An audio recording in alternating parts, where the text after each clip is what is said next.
Just try to notice what kind of state of mind is present. And of course, it changes.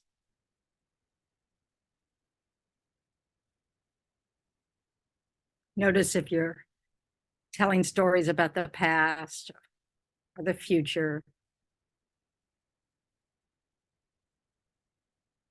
And try to bring your awareness into now.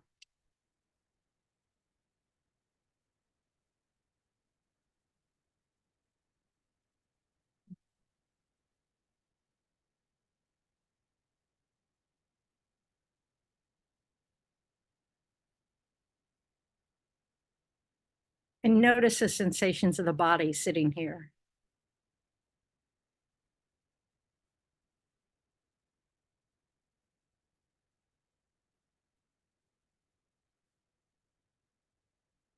And when you scan your body, like you can just, soften the expression on your face, but you bring your awareness, all the different parts of the body.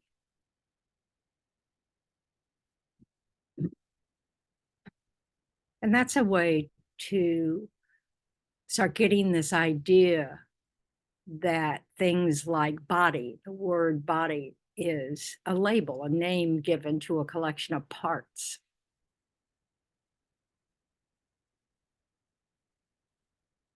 And when you search for a body, you end up with parts of a body.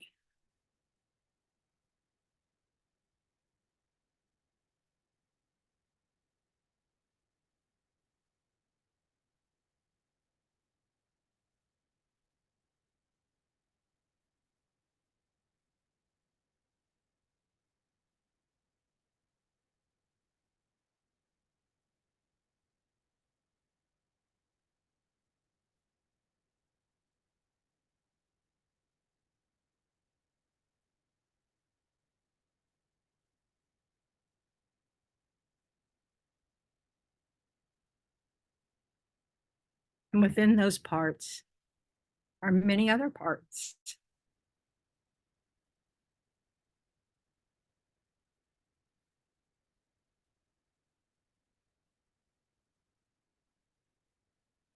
And if you could see the smallest parts, you wouldn't recognize them at all as parts of the body.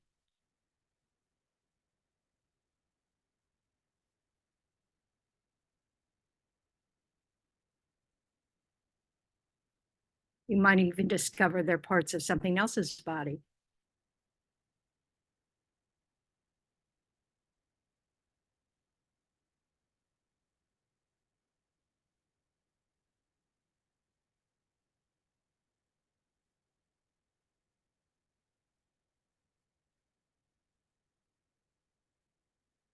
So the names we give are not the thing themselves. It's just what we designate on top of the thing itself.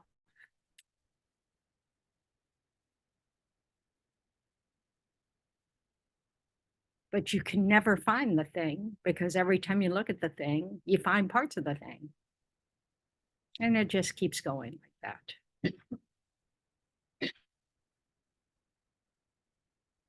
And we can do the same with our thoughts, our awareness.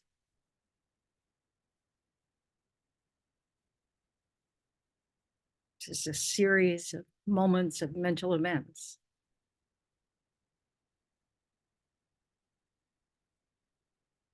So when you look for your mind, you end up with parts of your mind.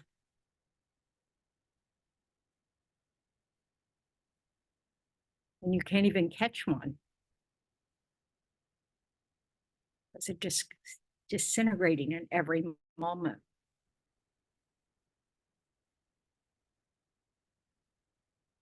At best, we can remember one.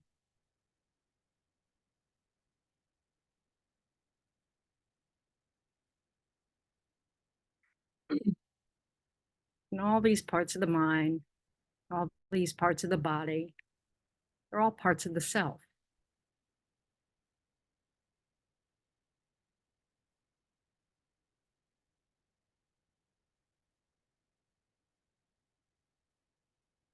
Now, self's just merely a name that we give to all these continuously changing parts.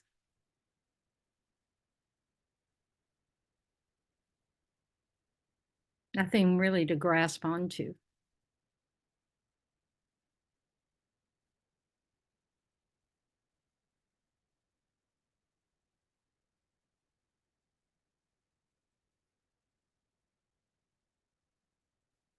Yet we exist.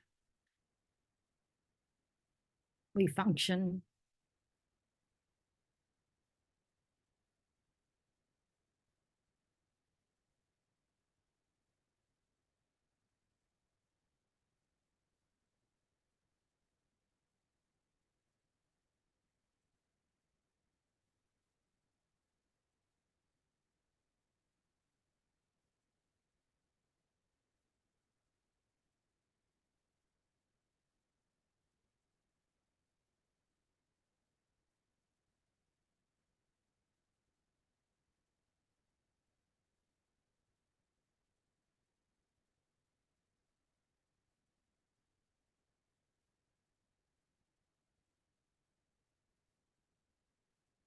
So we don't want to ever mistake the lack of our inherent existence, the lack of our fixed, permanent, unitary, independent self as the equivalent of not existing at all.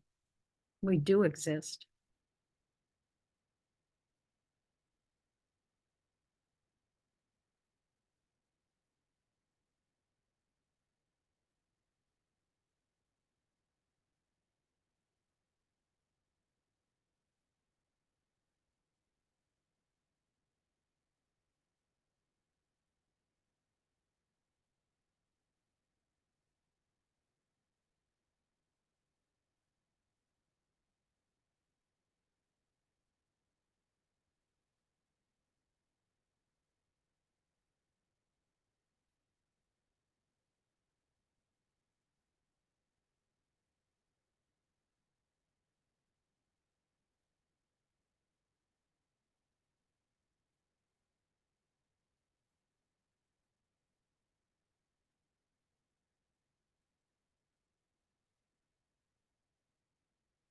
And this misunderstanding of how we exist, thinking that we exist in some more solid, permanent, fixed way,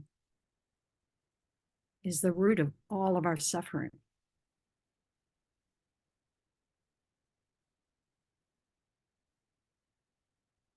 Not just the minor dissatisfaction of everyday life,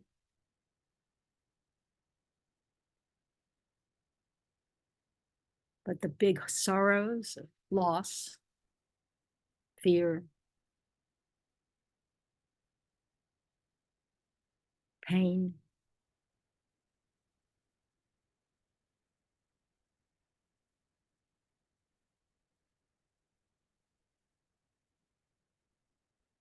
So it is to our benefit to explore how we exist.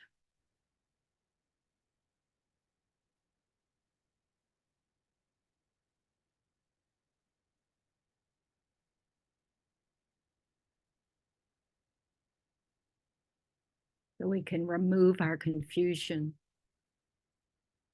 and cease our suffering, and then help others learn how to let go of their confusion.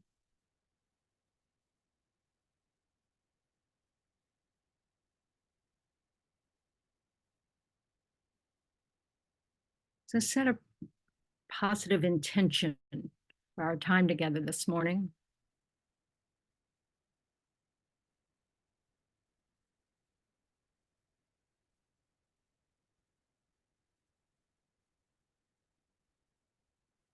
And combine the intention with the wish that it not just benefits yourself, but that it will ripple out to benefit others.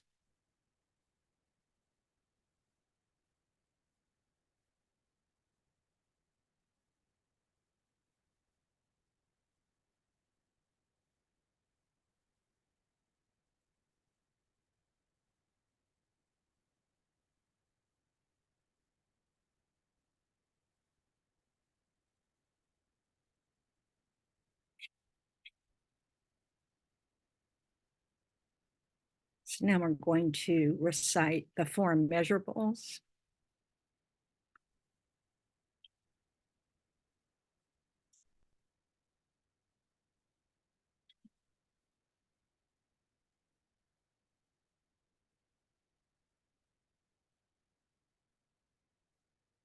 And if it's helpful to you, you can, bring to mind people you know, or a specific group of people, or a particular person, because you want to say these words with heartfelt intent, or you kind of really mean it, not just, we're just trying to learn how to recognize that we have room in our heart for everyone.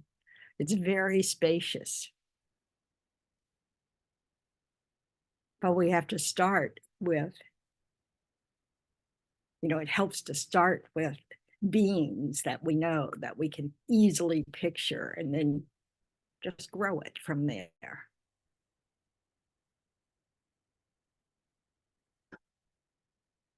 So we'll pause briefly after each line, just to give us a chance to keep holding that visualization in our mind.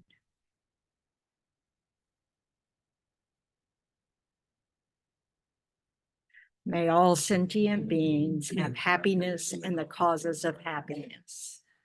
No.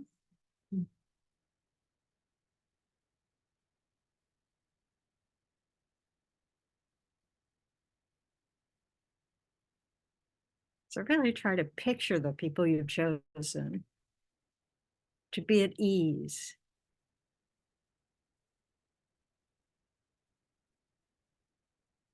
To have smiles.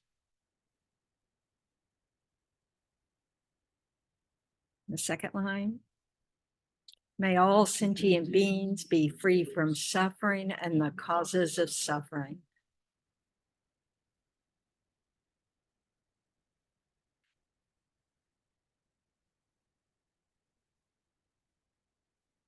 Be thinking from your heart how you really wish you could make this happen.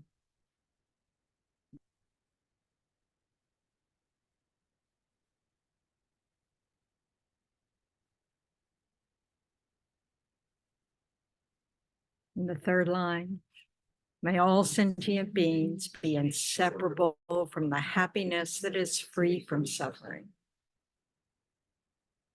So this is referring to not just the happiness or the freedom from suffering in this one moment, but that they never experience suffering again. And how wonderful that would be. How much more at ease we would be knowing that those that we care about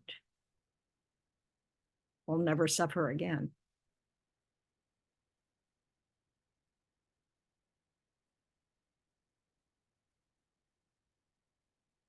And the next line, may all sentient beings abide in equanimity, free from attachment for friends and hatred for enemies.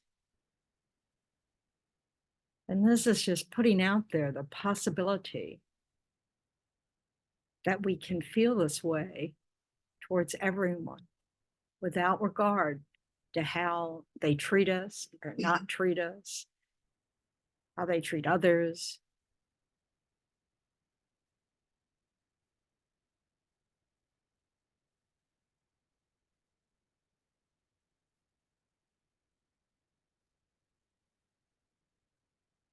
So for those of you who are comfortable, we're going to recite the Refuge and Bodhicitta prayer.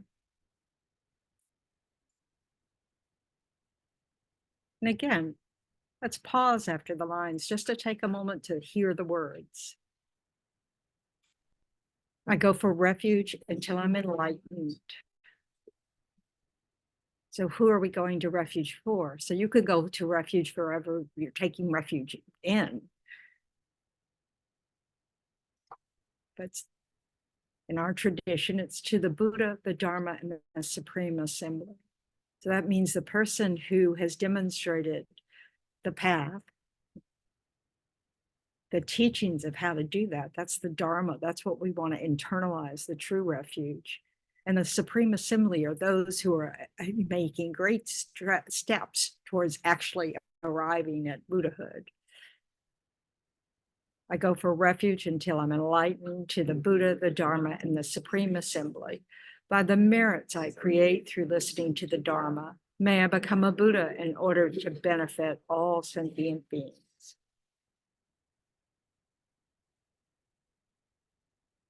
I go for refuge until I'm enlightened to the Buddha, the Dharma, and the Supreme Assembly.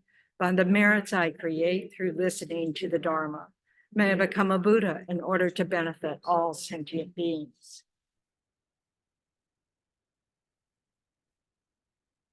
Final time. I go for refuge until I'm enlightened to the Buddha, the Dharma, and the Supreme Assembly. By the merits I create through listening to the Dharma, may I become a Buddha in order to benefit all sentient beings.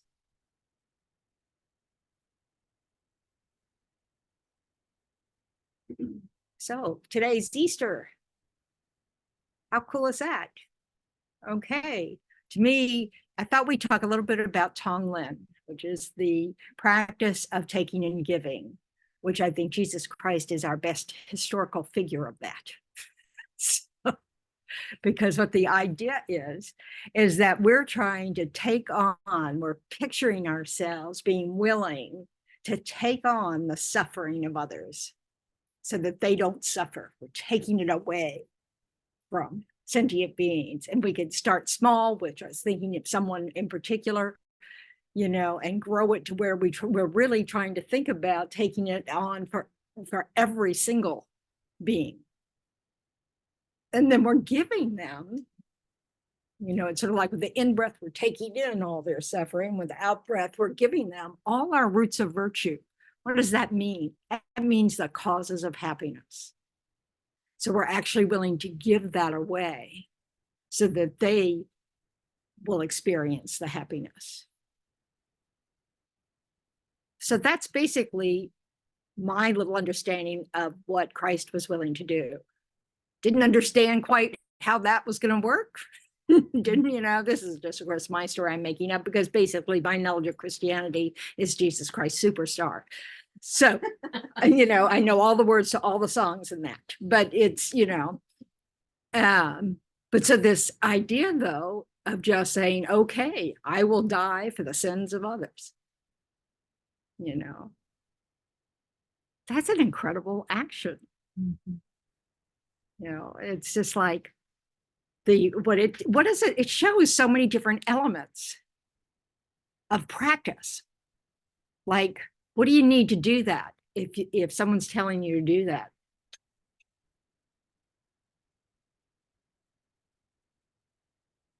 I know we can't even imagine it, can we? Huh? I was going to say firemen rushing into a burning building while everyone's running out. Well, so what do they need to do that? What helps them do that? Love of what? Love of the people, the other beings. Just others, yeah. Because people will go in and rescue the animals, even animals that we don't think of as pets, like they'll run in and get all the cows out of the barn, So not just the ones who own the cows and they're losing their livelihood. So it's that, that thing. But so Christ, though, what do you need if someone tells you, I'm sorry, but you have to be crucified, and I can't quite picture anything worse than sort of that way to die, what do you need for the person who's telling you that? If person's the right word. Equanimity or compassion for the people who are inflicting the punishment upon you. Well, you need that. Faith. But you don't need Great faith. Faith. Great faith. Faith. You have to have strong confidence in the person or the being that is demanding this of you, is saying this is the way. And it's heartfelt.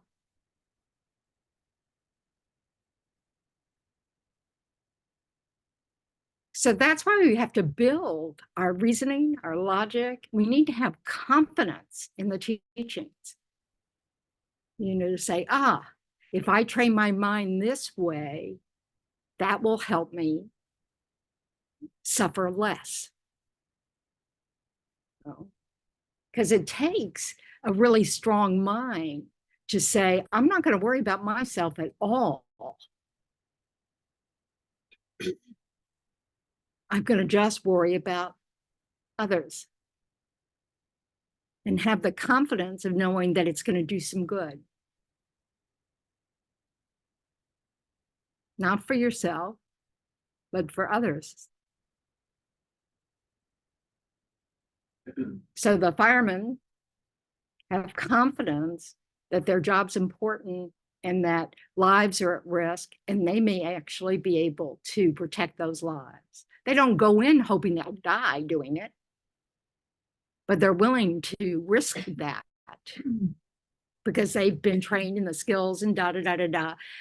And because it feels good to know your job has value. When it comes down to it, we like to have meaningful work. And even if it's not work, because you can think of all the volunteer fire, what do you call them? Firefighters around the country, who understand the suffering that ensues when there's a fire. People lose their homes or lose their barns or lose, their belongings. And they're willing to help. And they actually learn skills to do it. And that's sort of what we're doing. We're trying to learn skills to train our minds so that we think differently, so that we can take on, the cherishing of others as our meaningful work. But it takes a lot of confidence to do that when we're up against it. What do you mean I may have to quit my job in order to fight for the rights of these, my coworkers? Is this making any sense? So this is the thing to me about the story I have in my head, because it's not based on, the Bible really, about what, Christ did for beings, for humanity. And what would it take to be willing to do it? And to take, to just not run away and just keep facing every step of the process that's going to land him on the cross.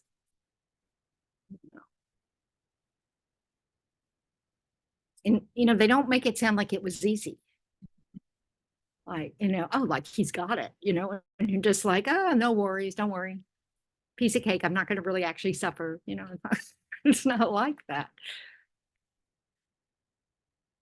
So it's just one of those things. Okay, so when we hit those crunches, where we're just kind of like, really, I have to be kind. So, we want to, understand, just like we do with many things, that sometimes you have to work hard to have a result.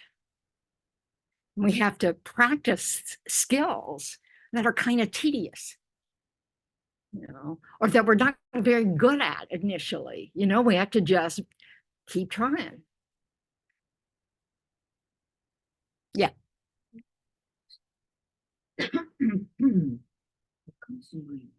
Can you speak up, Graciela? What comes to me is that what he did changed the world in my mind, but because I had to witness how we can sort of stand there and do nothing when some incredible injustice is happening, that there is this kind of paralyzing something. Well, what does that take? What is it that we're missing when we get paralyzed in the face of danger? Fear. I mean, Self-grasping. mhm. It's really very simple. And it's totally makes sense. You know, I mean, it's like, you know, we're not suicidal. You know, it's really, but it's really about self-grasping, because we know of examples throughout history, right now, in the present time, of people just doing it anyway. They're taking the risk. You know, they might lose their jobs, they might lose their lives, they might lose the respect of their community, who knows? But they just are able to rise above that fear, that self-grasping, and say, this is for others. They count. Uh-oh. Well, it's like a mirror of what I don't want to do, you know, because all those people kind of stood and looked and did nothing. Well, I hope that I don't want to do that. Yeah, so what do you have to do? You have to practice, practice letting go of self-grasping. You know, that, you know, so this is why we practice, you know, looking for, where am I in this picture? When we're having some reaction, you know, we're kind of some button seems to have been pushed, you know, how do we, you know, search for that determination to go, I know what that's about. I'm not going to listen to it again and again. And what we have is teachings that say, don't worry about it. That self you're clinging to so tightly never existed in the first place. This is why thinking about both compassion and wisdom is so helpful, to really understand that the story we grasp onto, that this I that we grasp onto in those kinds of moments, you know, usually it's the body. We're afraid of the body being killed. Well, don't worry, you'll get another one. You know, because the consciousness doesn't cease. And with great practice, we'll actually remember. That's way down the road, but, you know, or way down the mind. So it's just, you know, it's, you know, and what does that take? The confidence in the teachings that they're correct. But we can discover for ourselves that they're correct. You know, so beings who have penetrated the meaning of reality, Arya beings, they're not intellectually thinking about it anymore. They actually have a direct experience of how things exist, which I can't describe because it's sort of not describable by someone who hasn't had that experience, or even those who have, because you can't describe it to someone who hasn't had the experience. You know, but that is, you know, one of the culminations of the practice is that you will achieve that. And then all the foundation for grasping won't exist.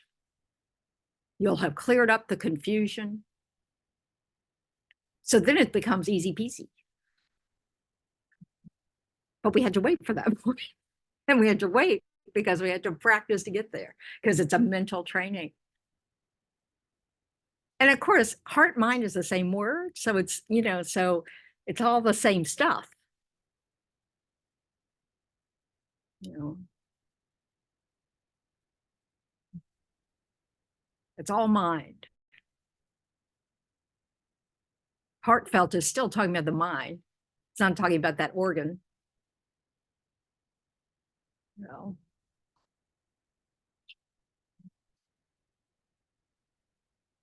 So the practice of Tonglen, this practice of taking and giving, although I think Tong might be giving and Lin might be taking.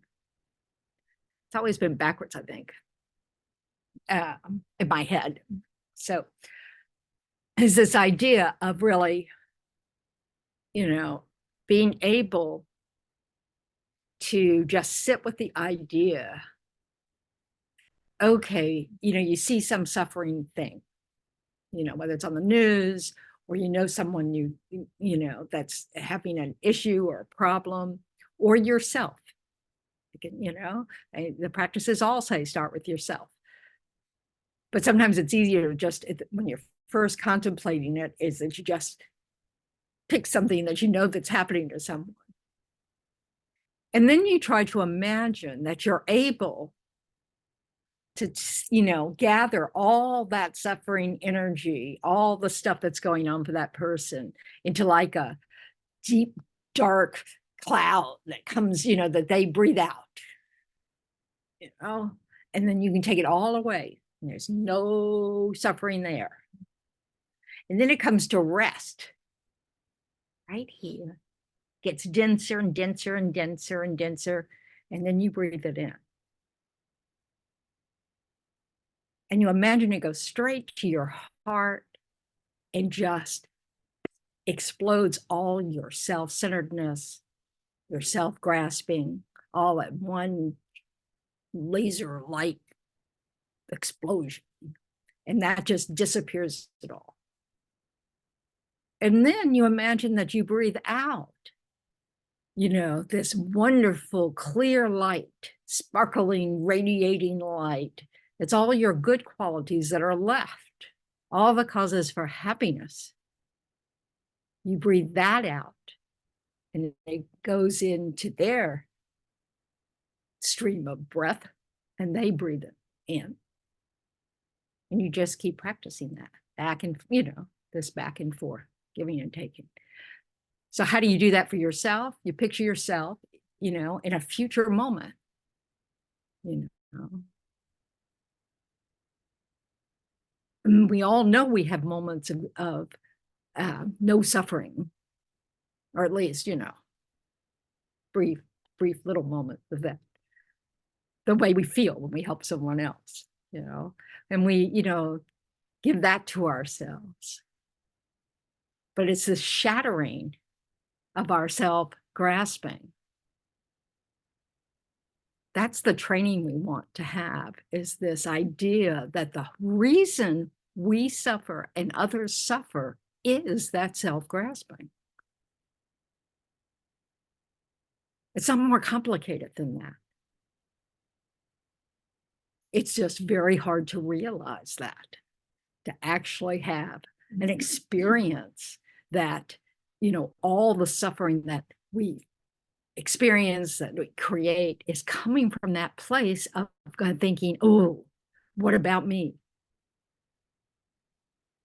I have to protect me or mine.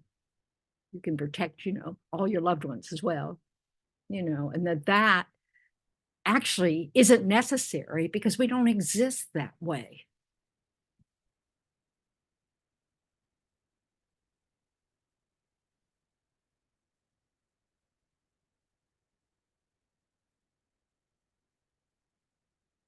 What you think? Arguments? Questions?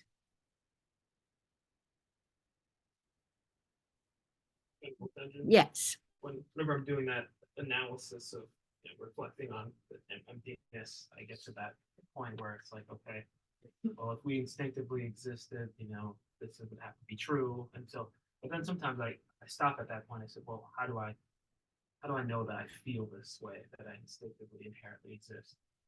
I mean, I know like there's the grasping. I can think about if my life is threatened, there's grasping there, but I guess are there any other reflections? Well, it's really when you think about those moments, yeah, I know if my life was threatened, that I comes up. As you look at that I, what are you holding to be that I? Moments. That's what you want to look at. So that's what you want to think about. What is it I'm holding on to when that I arises? What do I think is the I? Maybe ego. Well, you have to look at that, you know? So can you point to your ego? Can you say the life of your ego? Would you want to say the life of your ego? So you really want to dismantle, what am I thinking? Oh, this is me. Really? Is it this? Okay, so what about, you know, the baby you? What about the old man you? You know, is that, you know, the same you? And if it is, what is that? What are you carrying from moment to moment to moment that is you? We need to recognize that we act as if there's something else out here that's me. And it's not this ever changing body and mental thoughts and all that kind of stuff. You know, it's me. You know, I know you can't see me, but I can see me, you know, but we can't see me. But why isn't the I the mind? Why isn't the I the mind? Because the I is just part of me. You know, the mind. So the mind and the body are the parts that we label me. You know? What happens if you just say, oh, well, my mind's me? What part? What moment? All of them. All of them. The continuum. Can you point that out? Well, I don't have to. No, you don't have to, because and you can't. Right, but you can't point out the mind either. No, you can't point out any of this stuff. So if you grasp on, oh, what's me? It's, you know, it's something we might have an idealized version of me, you know, or it might be the opposite of that. Some really self-loathing version of me, you know, whatever it is. Yeah, Hernan. I think the grasping comes from we live in a three-dimensional world. So you need something tangible to grasp. Do we need that, or did we create No, that we need? create that need. Okay. Or something tangible to reference ourselves to. Okay, what we think- want to do is undo that. Yeah, but if the same, like if we think that if the mind is like all these processes that happen is the combination of that, but that's nothing there for you to grasp, because we live in a tangible world, Oh. we lose sense that, oh, impermanence, what are Is you it- talking about? You know what I mean? Yep, and impermanence, I mean, you know, it's like really looking at this again and again and again, looking closely at the fact that you can't point to a moment of your mind or your body. Say, that's it. Because it's gone. Sorry, already gone. That is literally that fluid. And this collection of things, you know, what does that add up to?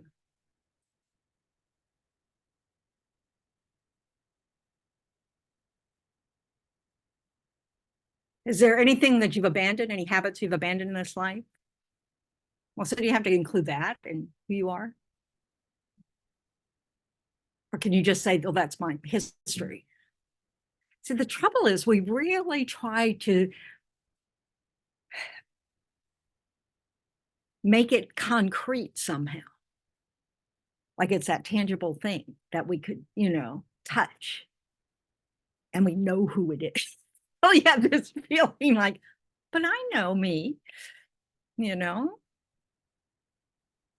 And when those moments like, oh, that car is going to run into me and I'm going to be dead, you know, we have a real strong sense of there's a me here that's about to be killed.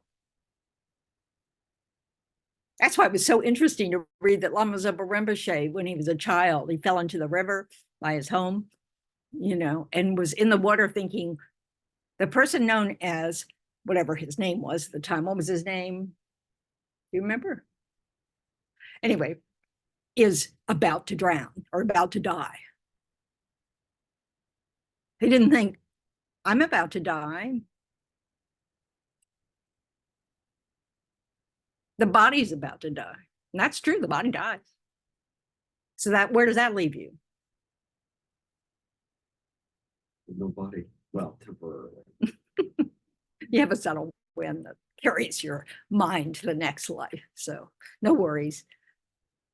But the point is, yes, that, you know, there is a mere I that you can label onto the each moment of this continuum of mind and body. But that's no more than that. It isn't that we don't exist. It isn't that there's no mere I. They go, you know, from moment to moment to moment to moment.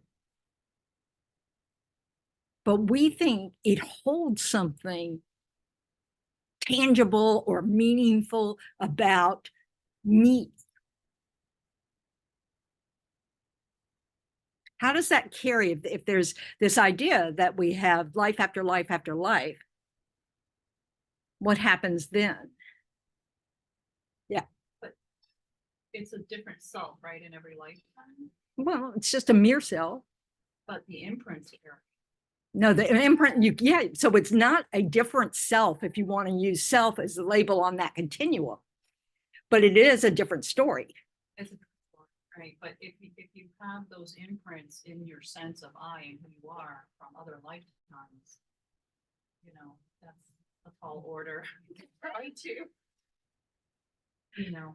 It only is. Loosen it, and it's exhausting to carry it around. I heard, it was, Robert Thurman, the Yeah. teacher, who said, you know, we carry around this eye structure all day long. Yeah. And it's exhausting, and then we have to collapse into bed, you know, and we need to rest from that. Yeah. And we do it all over again. Yeah, only we don't have to carry it at all. That's the freedom in understanding this. You know, that's the freedom that we get when we pause and go, I can choose. That all those imprints, all that past doesn't dictate our next moment. Venerable Tendrin. Yes, Elaine. So we're in a body because we created the conditions, and our consciousness is flowing from lifetime to lifetime. But don't we need that body in order to evolve in our consciousness? No, not really. Okay. But we need a physical support for our mind in order to use our reasoning to understand all this. So, and yes, in that sense, that's why we want to create the causes to either be born in a pure land or a precious human rebirth again and again and again. So we can work on this grasping, these habits of carrying around the burden that is I, you know, all day long and all life long and all this kind of stuff. But it's not, but enlightened beings don't need a body. An enlightened mind isn't bound by any kind of physical stuff, you know?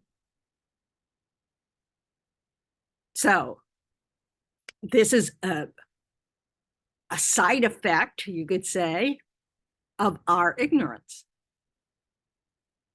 We are what's the word? Containing our consciousness in a small little space, you know, because we grasp, because we think this is me, and if I lose this, there's no me.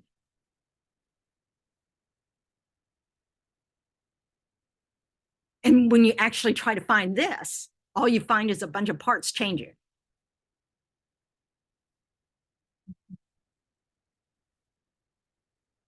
You know, it's kind of wild to think about how your body changes. You know, like how long it takes for every cell in your body to be redone, the ultimate makeover.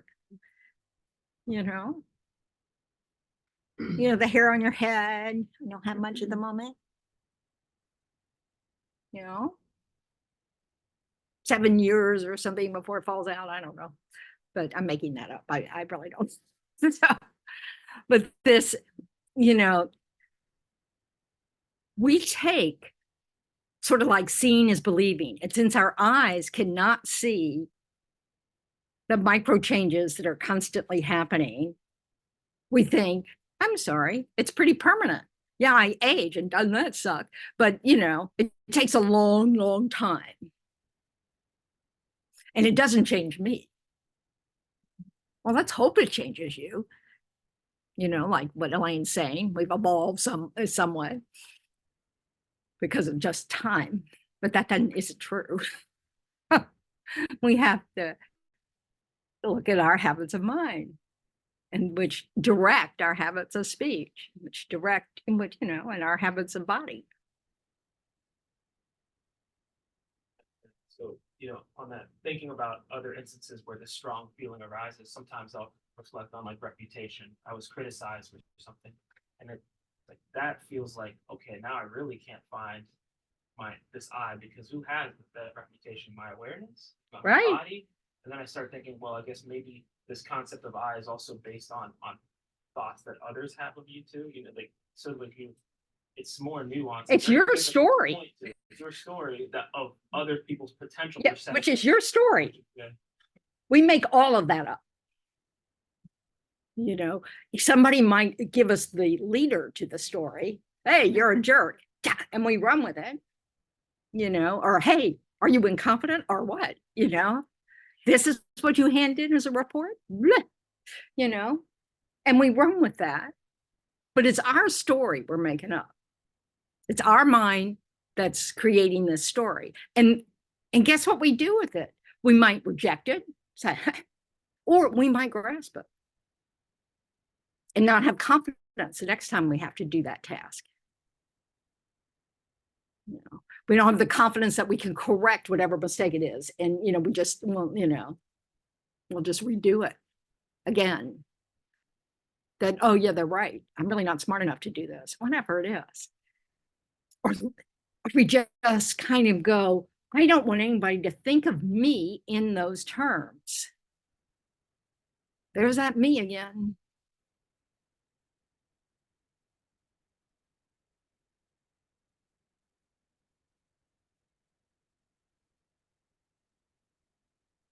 Yes, Debbie. See, it's sympathy doesn't go far enough. I'm thinking about like a neighbor who is waiting for like her MRI result, and I feel her pain and I know what that is, but it's sort of still assuming, it would be devastating for her, it would be devastating for me. Like Well, all you can do is, is obviously when we generate compassion, for someone else, is we are speculating on what they're going through based on what we know we go through. And that's about as good as we can do until we can read people's minds. So, we can come from that place. But to think we know is probably not a good habit to have. Because we act from that place of, I know. And, it might not hurt in a situation where you're just being sympathetic. But in other situations where you're assuming that you may be just wrong. And then that affects the relationship in some way because you've just been operating on something that's not true. But it's that sense of grasping that my story is their story. You have to look at that I in the picture. Where am I in this? Oh, because if that happened to me, this is how I would feel. And of course, you don't know that unless you've actually had it happen to you. And also, you might not react that way this time. We are fluid. But those kinds of thoughts that we know, even how we'll feel if that happens to us, it's not really true. Because we're constantly changing. And the more we practice, the more likely it is we'll choose how we respond, not just react out of habit.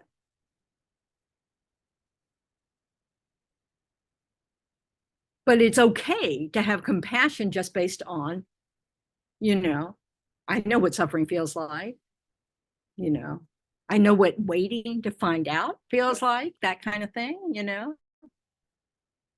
But sometimes it's good to ask. Most men would be penetrate self-grasping. Then you'll actually be able to know what's in their mind. So, it gets easier then. But first, we have to start with just not inserting ourselves into the center of the picture, which is what we're doing when we say, I know. I know how you feel. Really?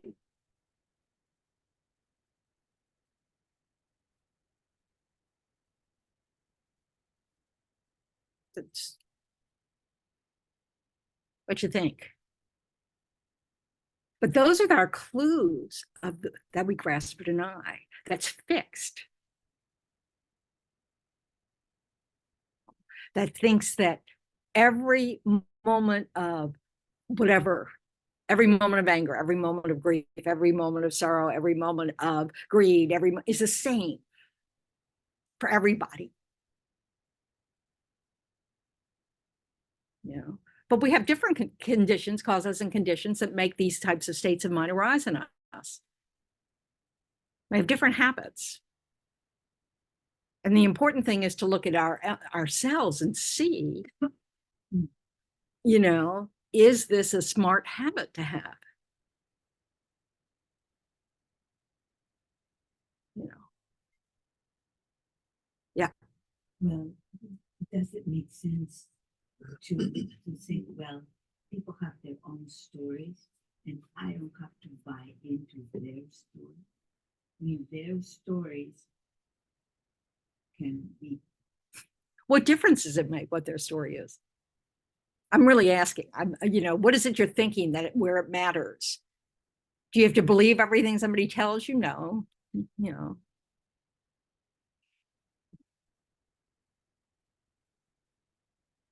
I have a lot of success with just not responding. You've had a lot of success or not? Just saying anything. That says a lot about maybe possibly other aspects of that. So yeah, Graciela. Well, it's sort of the internal work of someone does something hurtful Just in general hurtful. that I take. So okay, so there's the I found this hurtful. Okay. I can't control whatever Their view at all. Yeah. But so if I have a story, my story doesn't, I don't have to own that as my story. And why would you want a story at all? So we want to get in the habit of trying to say, you know, all we have to do is check. If someone says something that we find hurtful, we check. Did I do something? Is she right? Is she wrong? Is she, you know, or can I see it from her point of view? No, you know, we just check up. And if it's just, you know, if we don't see any evidence that we did something that, you know, that this is, you know, then we know it's just their story, you know, and that's okay. They're entitled to their stories, you know, whatever. You know, it's even okay to apologize for something that you didn't do. I mean, it's just, you know, it's just sort of like, but it's like, you don't have to incorporate anything that you've checked out and said, no, that really doesn't apply to me, you know. So that's the trouble with things like reputation is we care that their story isn't one we like about us, you know, but we can't control that. I have kind of the opposite issue. I have the self-loathing issue. So when Yeah. people actually tell me nice things, I tend to be dismissive or not really believe them, and which is bizarre. And so No, it's not bizarre. Most people do that. So don't, you know, I mean, what you have to do is there harm in your response? my response, I almost feel immodest or embarrassed. Or, Okay, so what are the consequences of those states of mind? Can you guys hear at home what's going on? Yeah, okay, Yes. thanks. Yep. perhaps maybe it's an excessively negative or unrealistic self-view about Yeah, what consequence does that have? I guess maybe it makes me feel a little bit bad about myself, and it says, well, I need to be a better person. And then how do I be a better person? Well, that might be a positive consequence of that. But yeah, go ahead, Tala. No, I was just thinking because I think that sometimes other people might perceive that you are not willing or unable to take in their generosity or their good feelings about you, and then that can be alienating to others. Yeah, I mean, that's one thing that could be the consequences that other people feel dismissed, you know. Also gives you an excuse to not do anything. Because you just feel not capable. You know, we grasp at that. So grasping of self-loathing or praise or something. It was meaningful to me. I don't know what it's referred to in the Dharma, but the schema of in life there is praise and blame, gain and loss. The So eight if worldly I'm concerns. experiencing a moment of denigration or something, it kind of fits into the whole rubric of this too will pass. It's all fleeting. Yeah. And What that's we're trying to kind of- do in addition to that is see how, what is the I in there? Because that's what pain and loss, gain and blame, you know, all that criticism, praise, reputation, infamy, you know, is about, is I am losing, I am gaining. That's good, that's bad. You know, it's this dichotomy that we're constantly seeking the good stuff and trying to avoid the bad stuff. And it's all grasping at a self instead of just having, you know, like you're saying, oh, it's just a moment of this or that, not important. But also we want to dismantle that habit of responding to pleasant, unpleasant with some sort of grasping at all. So we should overcome it ourselves or be more aware of it. Lots of things. So, you know, this is the thing. We have to, you know, like she's right. We talked about this many times. This is the 8 worldly concerns. So that's basically what all our troubles can be described by, is, you know, not getting enough, you know, having too much suffering, you know, having too much infamy, nobody appreciates me, you know. So we don't like our standing and reputation, you know. We chase after fame, we chase after gain, we chase after pleasure, you know, we chase after whatever the fourth one is, because I can never remember all parts of a list. You know, so that is this sense of this concrete I that is got a good reputation or a bad reputation or self-loathing or arrogance. You know, it's all around this idea that we have that there's some fixed state of us. Yours may lean towards self-loathing. It's a bad fixed state, you know. Yeah. So it's good that we feel what we feel, because our practice is not about numbing out. Yeah, but feeling what you feel is very precise in this teaching. Feel is just pleasant, unpleasant, or neutral. Our response to those things can determine whether we add suffering to our life or not. So what we have a tendency to do, what our habit does, is when it's pleasant, we want more. When it's unpleasant, we don't want it at all. As opposed to your first comment about just being able to say what's impermanent, you know, da-da-da, but whatever it is, whether it's pleasant or unpleasant. We want to be able to respond with choosing our next moment of mind so that we can avoid the craving, grasping part. You know, so if somebody says something positive about ourselves, you know, your habit is to reject it, to separate it from it. You find that unpleasant. You know, so we want to be able to understand that habit comes from a misunderstanding of how we exist.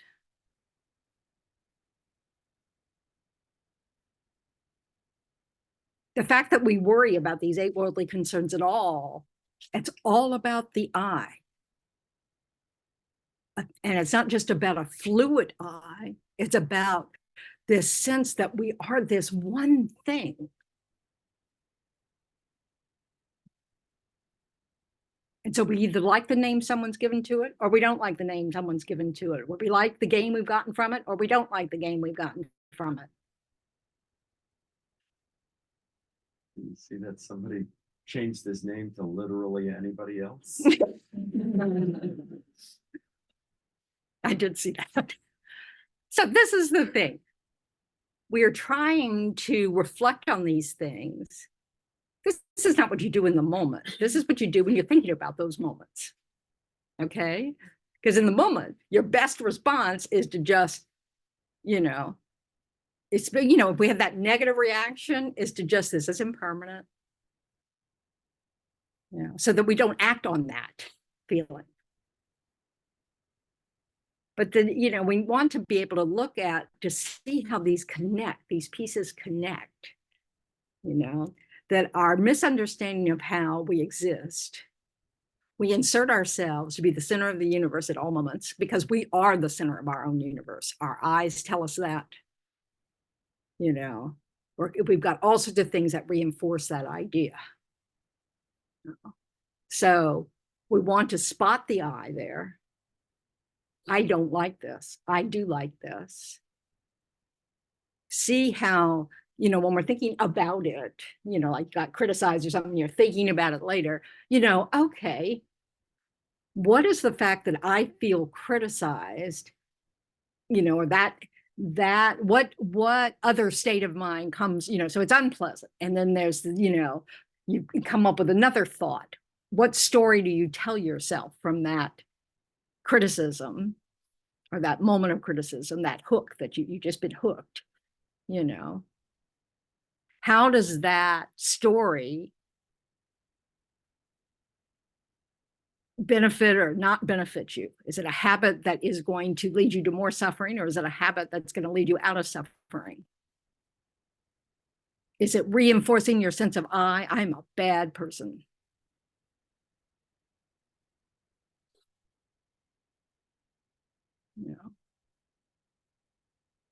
Or is it an opportunity to try to practice wisdom, to really examine it, use our reasoning, realize, ooh, I'm falling into the trap of the 8 worldly concerns, So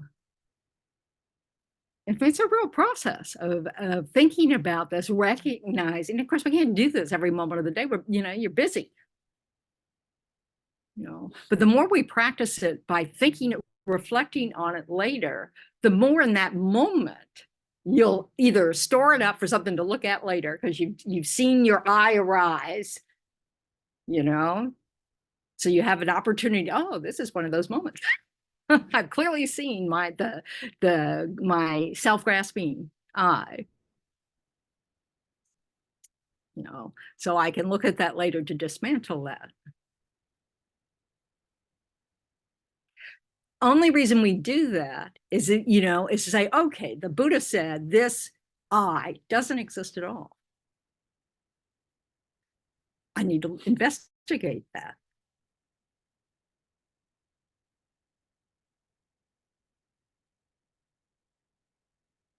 So when you have that sense of, I've been, I've been hurt, I've been this, I've been that, whatever it is, we want to, that's our opportunity to look at what that says about what we believe,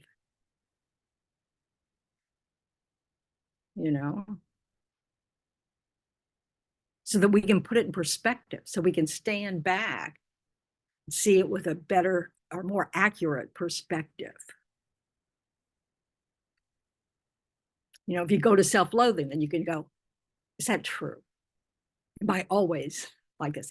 Should I be embarrassed by this? Is it a good thing that I have good qualities? Okay, so I don't believe it. Is that true? If I've never done anything that's, blah, blah, blah, am I really, is it, or maybe I just think that it's boasting. You try to compliment a Tibetan, forget it.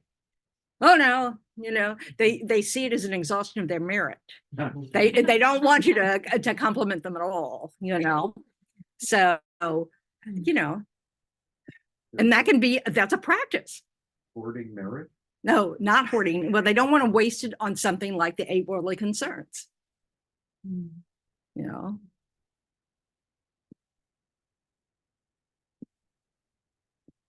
it's a lot, isn't it? A lot to think about. Funny, I can't remember now if it was His Holiness.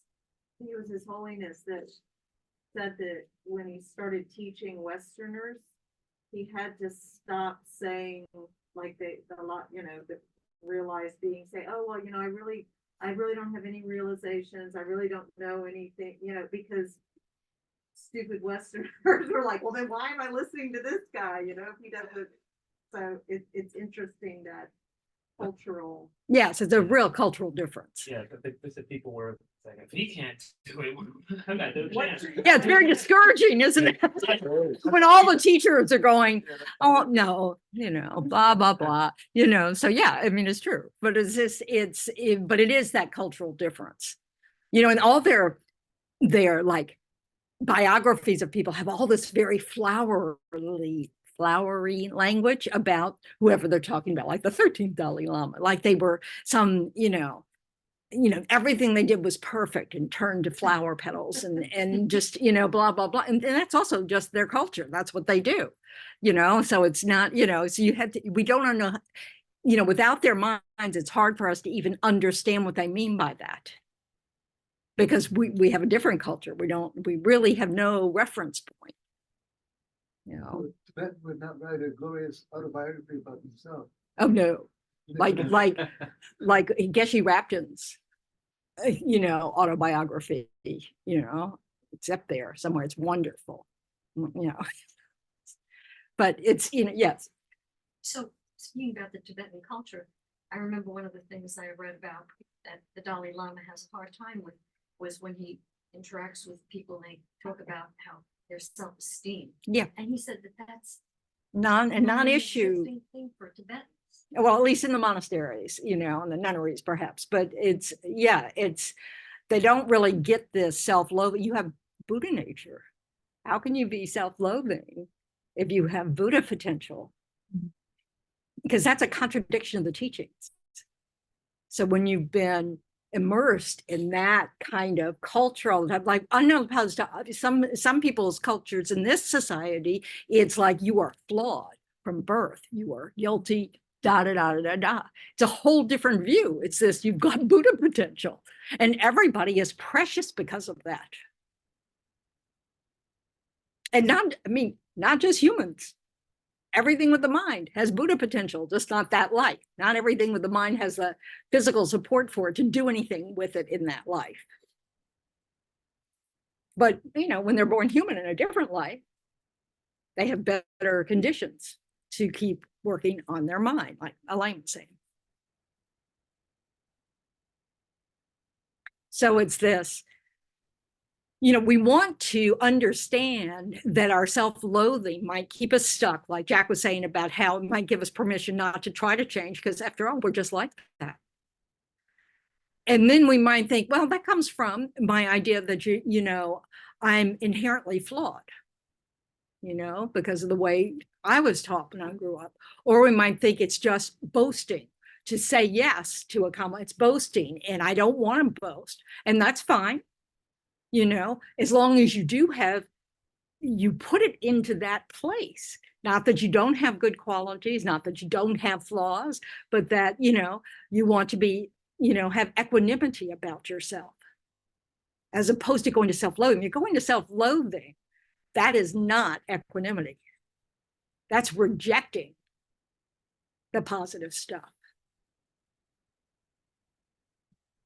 You know, I'm slouching, hence my neck hurts.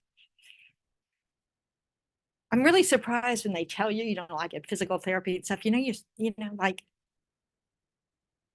this is a straight thing, you know, and then they say, and your shoulder blades are supposed to be activated. It's like, I mean, it's like just as a foreign language. So, I mean, I end the physical therapy session with Anna you know, and I sit up and she goes, and I go like this. She goes, and it's like, I'm a very, this might be an area I'm not trainable in anyway. Oh, okay. So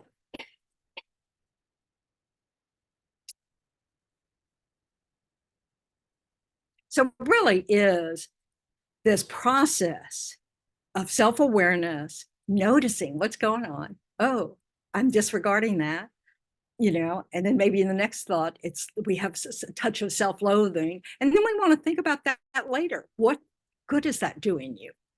Is that a habit that's skillful or unskillful? You know, what does it say about self-grasping? May not say anything. I mean, you want to look at it. Because the Buddha said, this sense that we have about how the I exists is wrong. We make it way too concrete, too independent, too unitary, like it's a one thing, you know? How we might feel shaky about the thought that there's nothing to hold on to, you know? I remember when reading Pema Chodron's book, The Wisdom of No Escape, I think the first page says something about how there's no ground to stand on. It's like, and for some people, that's not a comfortable feeling. So we like to think, I know who I am. You know. It upsets my 5-year-old. She says, stop asking, where's Hannah? See, good habits. No. It's very funny. It's like, you know, and and we do need a good sense of self. What that means is we need a healthy sense of self, you know, which isn't self-loathing, which isn't arrogance. We need an accurate view of our good qualities, our strengths, our weaknesses. But behind it all, there's nothing to hate there. You know, there's nothing to take pride in there. You know, it's just, you know, it's just how it is. And it's true of every other being that's not enlightened.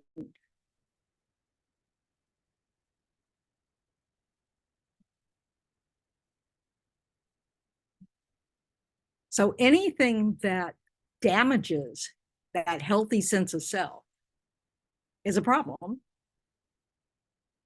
But we don't want to go too far and make it the way we self-grasp.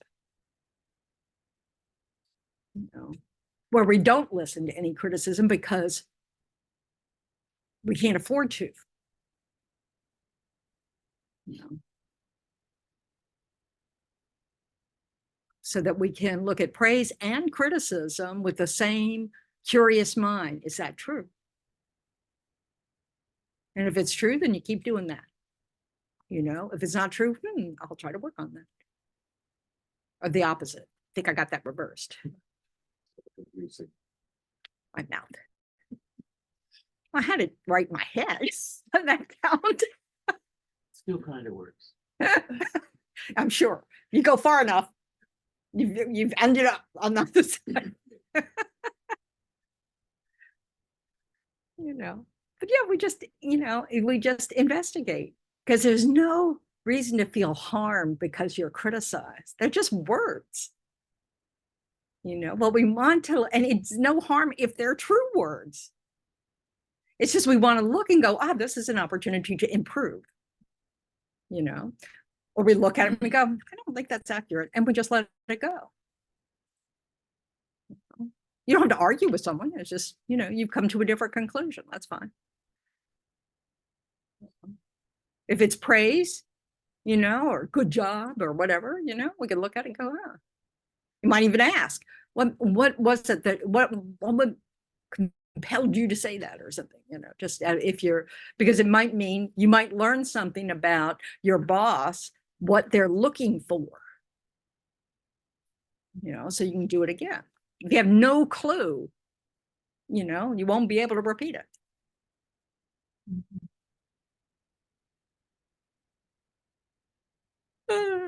Shall I yawn?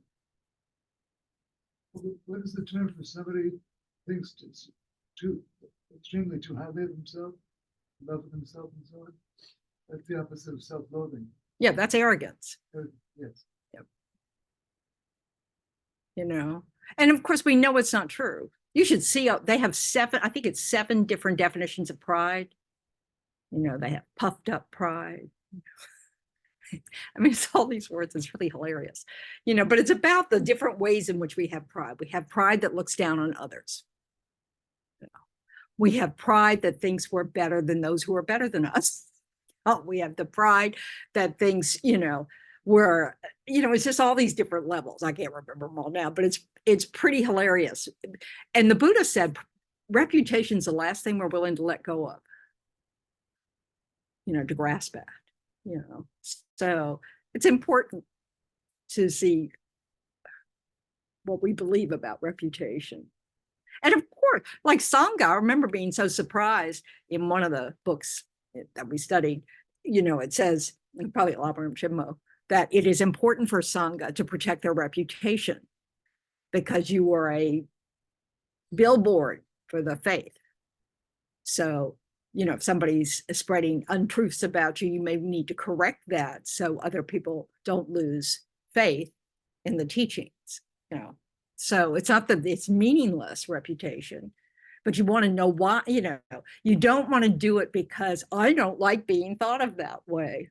I remember one time, and being in a situation where there was a nun that had mental illness, and she would do things, and I would, instead of having compassion and wanting this person's mind to not suffer, not be confused or whatever, I would be embarrassed, and it's because, oh, please don't think all nuns act like this, no ego there. So, it's, we need to look for that eye. When disturbing emotions arise, there's an eye there. There's a concrete, imputed, superimposed eye on top of what is there, which is just the mirror eye. Because that's what they come from. Our disturbing states of mind come from this grasping at an eye. So you can look into those states of mind when they arise or after the fact and look back on them and look for the eye. Where am I in this picture? Was it reputation? Was it gain? Was it loss? Was it, what was it? What was the need? And sometimes it's about learning how to be honest about what your needs are. Like you see that you get kind of whatever, impatient maybe, I'm so good at that, and you can go, I haven't even asked for what I want. So the other person doesn't know what I want, but I'm getting impatient because they haven't guessed fast enough. Well, that's unskillful, instead of owning the fact that I want this, they can say no. We have to remember that we can say no. But it's hard for someone to meet your needs if they don't know what they are. And I needed everything when I was in Australia. I mean, I moved to this nuns community. I couldn't drive because they drive on the other side of the road. I just didn't know anything that I was doing. It's just a constant. And so I was always having to ask. I'd have to go to the nuns meetings and say, I needed someone to drive me to this, blah, blah, blah, and I just put it out there to everyone so nobody would feel, I wouldn't just hit up my friends because that gets old. So, but I had to just put it out there and be able to accept the fact they may all say no. And then what am I going to do? But it was, it's just a learning process of just own what you need. And if you don't get your needs met, okay. you know, because it really is okay. We don't have to get all our needs met. No, we're never going to get all our needs met, in fact.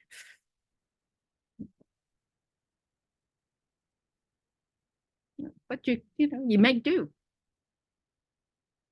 So I love living in community. It was wonderful. I think I was the only one who thought that. But anyway. So. Oh, okay. What time is, oh my goodness. I looked at the clock just at the right time.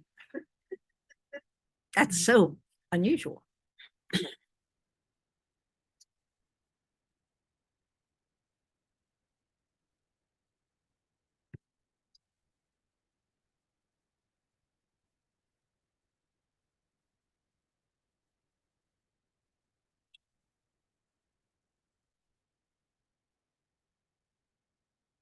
So if you want to practice Tonglen, say you know someone's going through a hard time, you know, it's this is from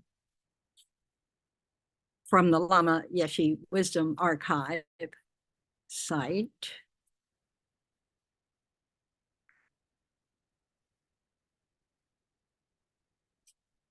So it's just this, the preliminary practice of Tonglen.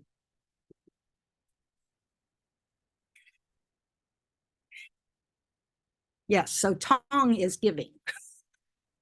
Lin is taking. Anyway, so it describes a very simple method for doing it. And you, Sharing it for oh, me, the screen. is it coming? Is it locked at page 9? There's a 9. That's not it.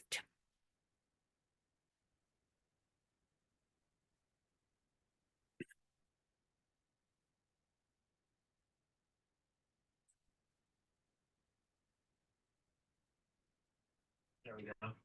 Don't know why. Okay. So you want to set a motivation, you know, at the beginning, you know, and like there's a verse in Guru Puja, which is it's verse 95. Not that anybody cares, but okay. So but this is the meaning behind these verses. It's this practice of Tonglen. So, and thus perfect, pure, compassionate gurus, I seek your blessings that all karmic debts, obstacles, and sufferings of mother migrators, in other words, people who are not liberated from samsara, they're still going from life to life within samsara, may without exception ripen upon me right now. And that by giving my happiness and virtue to others, all migrators may experience happiness. So this is the attitude we're trying to develop. You don't have to fear it because you can't actually do it.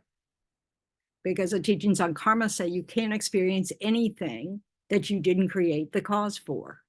So you didn't create the cause for others' suffering. You cannot take it away.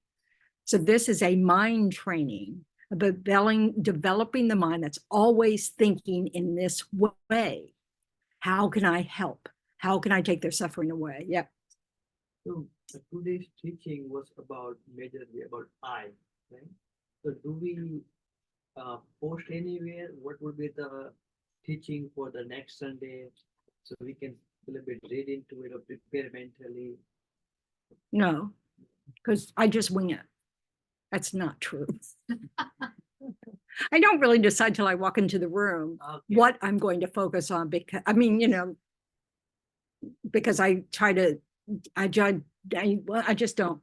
Even when there's a title. It's not a course. This is, you know, this is that booster shot. So, One course be Thursdays. and yeah, and even I don't treat that much like a course. So it's you know, but it does have a very specific topic, you know, and you know, and really good in depth, and I like that. I'm just yeah, know a little bit sooner than maybe I would be reading it. well, I'm giving you advice on what to read next. Let's put it that way. Let's make me look okay, you know. So,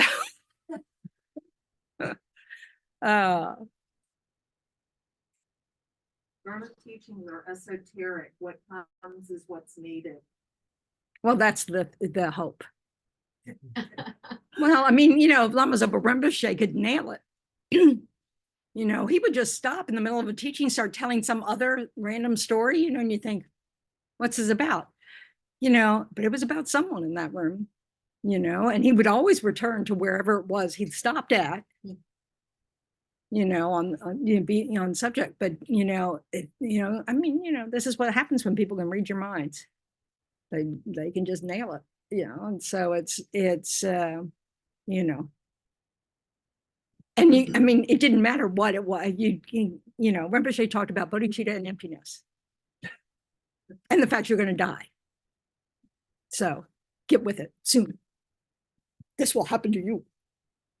So this is the attitude we're trying to develop, this idea that whatever suffering sentient beings have, like Nagarjuna said, may they ripen on me.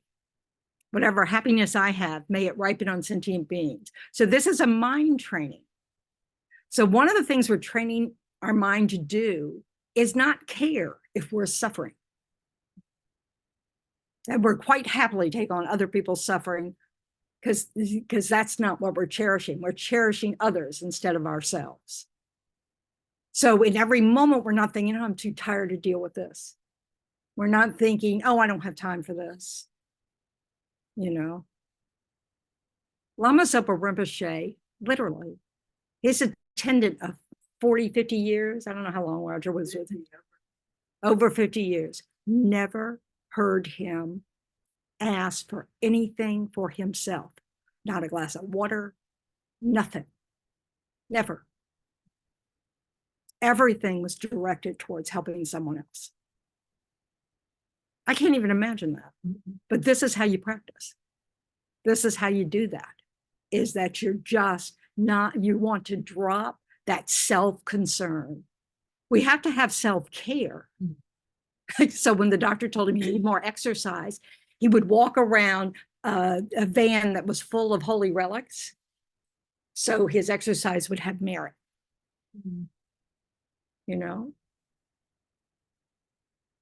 So this is about training the mind. So we don't have to be afraid of it. Like, oh, all I'm going to do now is suffer. Now, this is a path out of that. But it's that mind that so this is what you do, and then you picture yourself taking on their suffering, and you picture that what it does when we do that, it destroys our self-grasping, self-cherishing mind, which is our ignorance. So this is good news. Self-care and self-cherishing are not the same thing. It's unfortunate that the translation of it is self-cherishing because we go to that point just like we do with self-loathing, that, oh, we're not supposed to care, we're not supposed to take care. That's not true. You have to take care of this body. This body is how you help others. You have to take care of this mind. This mind is what directs you to help others, so no contradiction there. But so this has a little practice about taking it on for all sentient beings. But if we're in a state of suffering, we can do this for ourselves, really have that compassion for ourselves, and imagine us in a future moment not having this suffering. And understanding that we want the self-grasping self to end. That's a state of mind. It's not a person.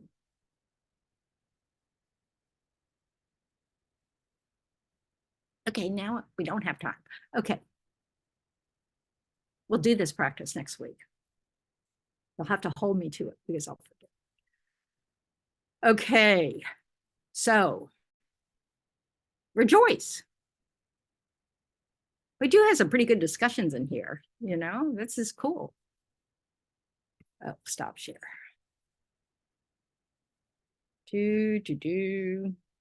What am I doing? Someone tell me. Yeah, we have to say our prayers.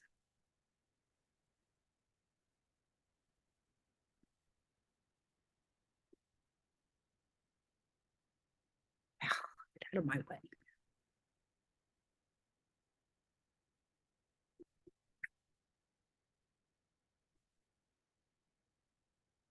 I'm having a moment.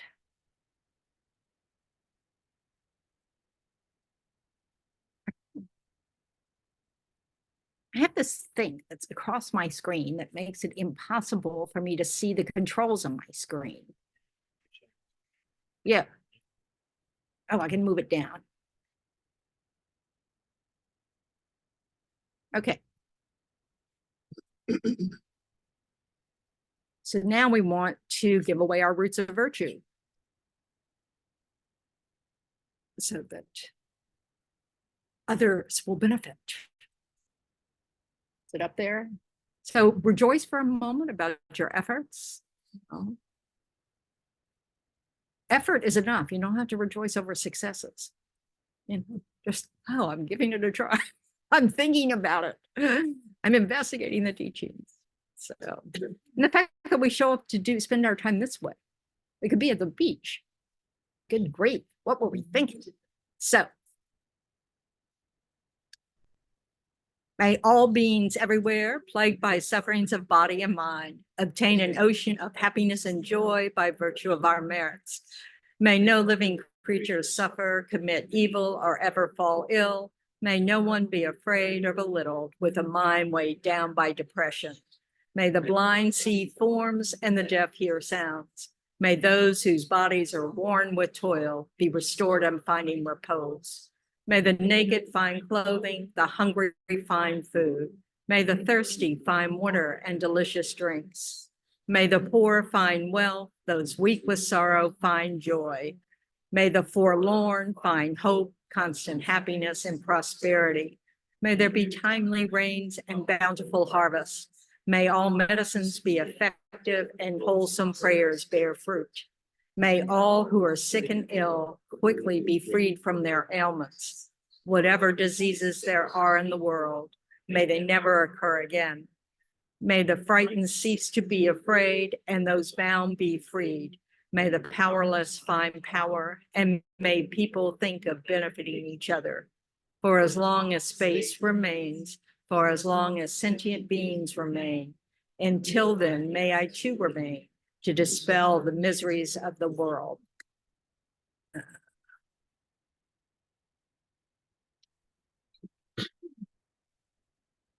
Long life is His holiness. In the land encircled by snow mountains, you were the source of all happiness and good. All powerful Chenrezig, Tenzin Gyatso, please remain until samsara ends. And then in the book, it's like some page. 234. Okay. This is for the request for the swift return of Lama Zopa Rinpoche. Yeah, that's his Dharma name, Tenzin Gyatso. And Chenrezig is Avalokiteshvara. He's considered the emanation of the Compassion Buddha. So now we've explained that prayer. Sorry about that. Fearless teacher and assembly of the children of the victorious ones, Travakas and Pratyeka Buddhas, victorious Losam father and sons, along with the lineage masters, all the objects of refuge of infinite lands, please bestow the virtue and goodness of accomplishing this prayer here and now, holding and spreading the Muni's precious and complete teachings through explanation and practice. You wore the armor of patience that's never discouraged. Incomparable, venerable Guru, to you I make request. While striving single-pointedly for the sake of the victorious one's teachings, the sole gateway through which all benefit and happiness emerge, and for mother living beings. You suddenly departed to peace. What a great loss. Nevertheless, through the undeceiving truth of the blessings of the ocean of the three jewels and the great waves of bodhicitta of the children of the victorious ones, may the smile of a reincarnation swiftly beam in glory for fortunate disciples. So as far as, we've been trying to deal with